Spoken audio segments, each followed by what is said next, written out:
Hello friends, welcome to Prepare in the Pan. இன்னைக்கு நம்ம சேனல்ல ஒரு ஹெல்தியான பிரேக்ஃபாஸ்ட் ரெசிபி தான் பார்க்க போறோம்.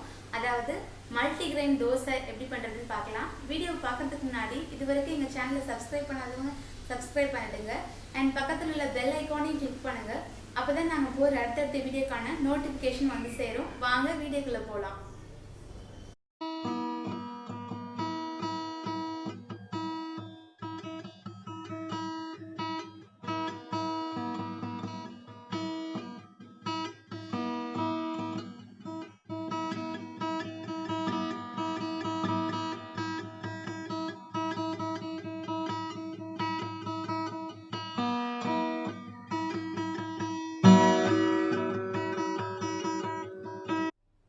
மல்டிகிரெயின் தோசை பண்ணுறதுக்கு ஒரு மிக்சிங் பவுலில் ஒரு கப் அரிசி, எந்த கப்பில் மெஷர் பண்ணுறோமோ அதே கப்பில் அரை கப் பச்சை பயிறு, 1/4 கப் கடலைப்பருப்பு, 2 ஸ்பூன் உளுத்தம்பருப்பு, 2 ஸ்பூன் பாசிப்பருப்பு, 2 ஸ்பூன் துவரம்பருப்பு. இப்போ இந்த எல்லா பருப்பையும் நல்லா நம்ம ஃபஸ்ட்டு வாஷ் பண்ணிக்கலாம், பருப்பையும் அரிசியும்.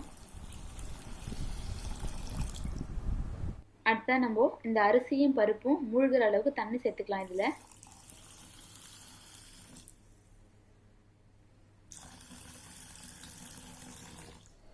இப்போ இது வந்து நல்லா 4லேருந்து 5 மணி நேரம் நல்லா ஊறட்டும். 5 ஹவர்ஸ்க்கு அப்புறம் இதில் உள்ள தண்ணி தான் நல்லா வடிகட்டி எடுத்துட்டு இதை நம்ம ஒரு மிக்ஸி ஜாருக்கு மாற்றிடலாம்.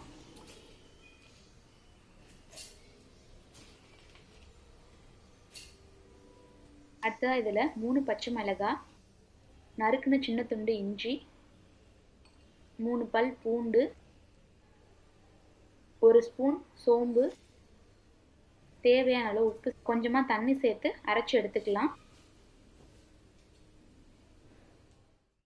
அரைச்சதுக்கு அப்புறமா இதை நம்ம ஒரு மிக்சிங் பவுலுக்கு மாற்றிடலாம்.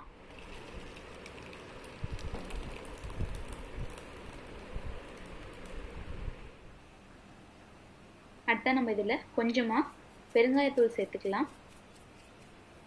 பெருங்காயத்தூள் சேர்த்து நல்லா மிக்ஸ் பண்ணிக்கலாம்.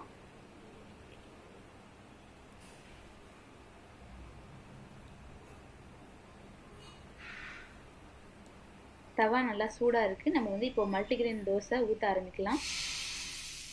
சில குழந்தைகள் வந்து பார்த்திங்கன்னா இந்த பச்சை பயிறு சுண்டல், ஸ்ப்ரவுட்ஸ்லாம் வந்து சாப்பிட மாட்டாங்க.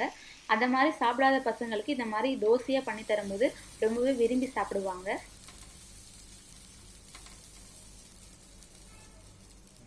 கொஞ்சமாக அதில் எண்ணெய் சேர்த்துக்கலாம் தோசையில். தோசை ஒரு பக்கம் நல்லா வெந்துருச்சு. இப்போ நம்ம இன்னொரு பக்கம் திருப்பி விட்டுடலாம். இந்த தோசை கூட தேங்காய் சட்னி, கார சட்னி கூட சேர்த்து சாப்பிடும்போது ரொம்பவே சூப்பராக இருக்கும்.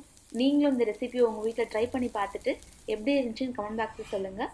இந்த வீடியோ உங்களுக்கு பிடிச்சிருந்தா லைக் பண்ணுங்கள், கமெண்ட் பண்ணுங்கள், உங்கள் ஃப்ரெண்ட்ஸ் அண்ட் ரிலேட்டிவ்க்கு ஷேர் பண்ணுங்கள். மறக்காமல் எங்கள் சேனலை சப்ஸ்கிரைப் பண்ணுங்கள். தேங்க்யூ.